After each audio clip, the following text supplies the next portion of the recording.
Hey guys, SpinoDude here, and today we are going to be taking a look at a CollectA figure. So let's have our co-host Marvin bring it out.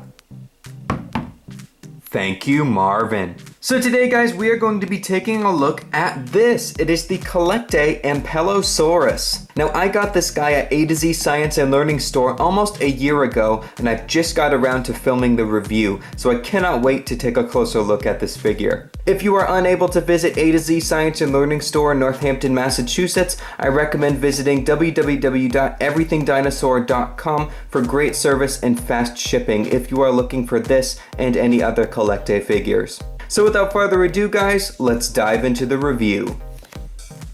Before we take a closer look at the figure, here are a few quick facts about Ampelosaurus itself. Ampelosaurus atasis means vine lizard. It was a species of Titanosaur from the Cretaceous period of what is now France. The remains of Ampelosaurus were found near a vineyard where the vine lizard gets its name. These remains include most of the postcranial skeleton as well as parts of the skull. Ampelosaurus also had a covering of bony armor called osteoderms on its body, most likely used for defending itself against potential attackers. So without further ado, guys, let's start taking a closer look at this awesome sauropod.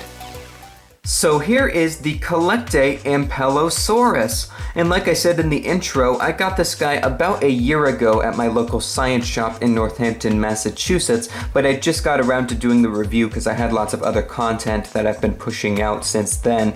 But for first impressions, this little figure looks quite nice, and I'm going to do a quick disclaimer saying that I don't know much about the species Ampelosaurus itself, so I personally cannot critique this on scientific accuracy, but like I said, for first impressions, this looks great. Detail-wise, this Ampelosaurus figure is great. I mean, just look at all of these tiny scales carved into the sculpt, all the way from the head to the tip of the tail. I love these large scales and armor plates, or osteoderms, that run down the back of Ampelosaurus here, and the detail on this figure is absolutely incredible. You can see all of these have been individually sculpted and painted, and the different sizes of scales in here really makes it feel naturalistic as well. I like the larger ones above the hips here, and then you have these little sections above the shoulders of these more spiny-like scales sticking up. The toned musculature in the limbs and the wrinkled skin across the body looks great as well. One thing I thought I'd note is that Titanosaurs do not have thumb claws on their front limbs, and you can see this figure does sport thumb claws, so that is one slight inaccuracy on this figure here, but this model did come out in 2011, so it is almost 7 years old already. You can see the back feet have some toes detailed there as well, and the claws on the front and back are done in black colors, as you can see there.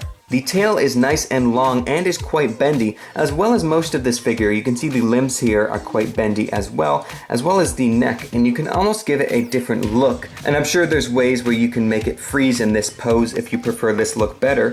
And I think that actually looks quite nice with the straight neck there, but it is bent to the side, as you can see. The head on this Ampelosaurus figure is very nicely done for being so small. It definitely resembles a sauropod, and you can see the eye has been done in like a burnt orange color with a black pupil there, and it has a basic gray color around the face. You can see the nostrils carved out on the front of the snout there, as well as some teeth poking through the jaw, which are done in white. The paint on the head is much more shiny than the paint on the body though, making it stand out a little bit.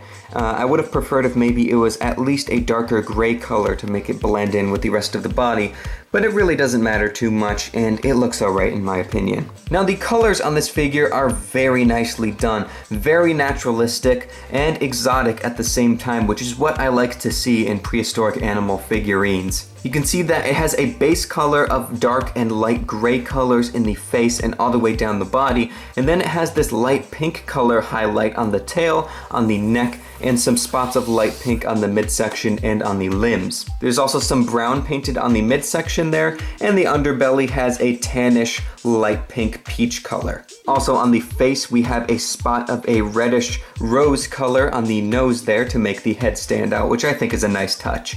The pose on this figure is fairly simple, but it's very stable and quite dynamic at the same time, which is what I like. You can see this Ampelosaurus looks like it's in mid-motion walking forwards with its head pointing towards the left. Now, I do not know how to modify models, but I'm sure it would be pretty simple to maybe bend the tail a little bit if you wanted a rearing up pose like this, which would look pretty cool. But sauropods could not rear up in real life because it would most likely crush their hip bones. Also, like I noted earlier, the head is very bendy as well, so you could probably modify it so it was pointing forward so it looks like the Ampelosaurus is more on the move. I'm actually really fond of that look right there, maybe holding the head a little bit higher. You can see the leg in the front here is picking up, which is indicating this animal is moving, of course. And yeah, I think the pose is very nice. Alright, so for my overall thoughts on this figure, I think it's great. Now this figure was only $9.99, $10 US, which is very cheap, and it feels pretty high quality for it. And again, I love the colors, and the pose is quite nice as well. I think my favorite part of this entire figure has to be these large scales and osteoderms running down the back, these armor plate looking scales there.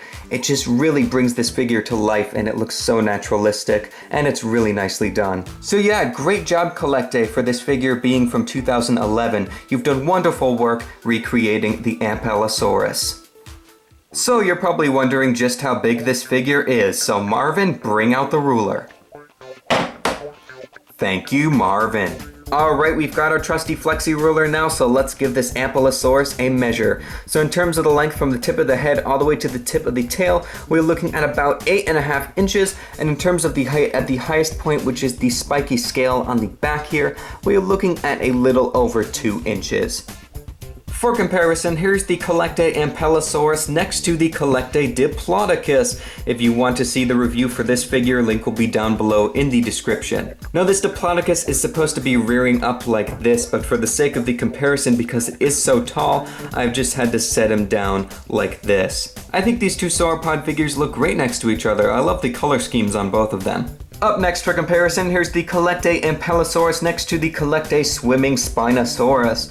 If you want to see the review for this figure, link will be down below in the description. Now, if I remember correctly, Ampelosaurus was estimated to grow up to about 50 feet long, so these are fairly accurate in size comparison with each other. And finally, for comparison, here's the CollectA Ampelosaurus next to my repaint of the CollectA Utahraptor. If you want to see the review and speed paint of this figure, both links will be down below in the description. Although out of scale, I think these figures look decent next to each other, although I don't think my paint job quite fits with the style of CollectA's paint job over here, but I still think they look okay. Well, there we go, guys. That was today's look at the CollectA Ampelosaurus. I think this little figure is great, and I definitely recommend adding it to your collection, especially if you're a fan of sauropod figures. As far as I'm aware, this is the only figure of Ampelosaurus that you can get as well. So if you guys want to get this figure for yourself, I got it at A to Z Science and Learning Store in Northampton, Massachusetts, but if you are unable to visit there, I recommend going to www.everythingdinosaur.com for fast shipping and great service. So anyway, guys, I hope you have enjoyed this video. If you did, leave a like down below and subscribe to the channel. Also leave a comment telling me what you think of this model. So thank you so much, guys, for watching, and as always, I will see you in my next video. Take care, and bye-bye.